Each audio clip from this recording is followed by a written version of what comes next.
Thank you. Ladies and gentlemen, our overriding purpose here in Glasgow is to raise the ambitions of our commitments to keep within reach our goal of limiting global warming to 1.5 degrees Celsius. But setting ambitious targets is only half of the equation, as you all know. We also have to have concrete plans for how we're going to meet those goals and decarbonize our economies to reach net zero emissions by 2050. To start, state the obvious, we have to immediately scale up clean technologies that are already commercially available and cost competitive, like wind and solar energy.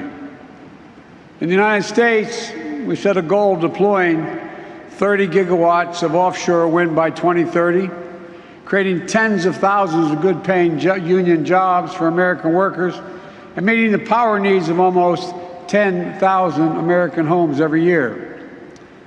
We can do this now. We don't have to wait. At the same time, we recognize that our current technology alone won't get us where we need to be.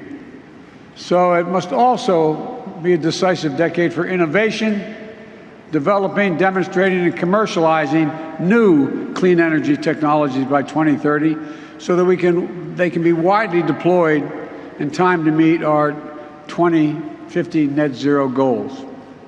Clean hydrogen, long-duration energy storage, next-generation renewables and nuclear, carbon capture, sustainable agriculture, and so much more. We need to invest in breakthroughs, and I welcome the UK's leadership on the Glasgow Breakthrough Agenda. Innovation is the key to unlocking our future. That's why the United States is working to quadruple funding for clean energy research and development over the next 4 years, and will lead a year of action in 2022 to advance clean technologies globally. Over the past 2 days, I've announced several U.S. government-led initiatives to help develop and scale clean energy transmission. But we can't achieve our goals through government action alone. I'm looking at some of the men and women in front of me that can help accelerate and develop clean energy technologies.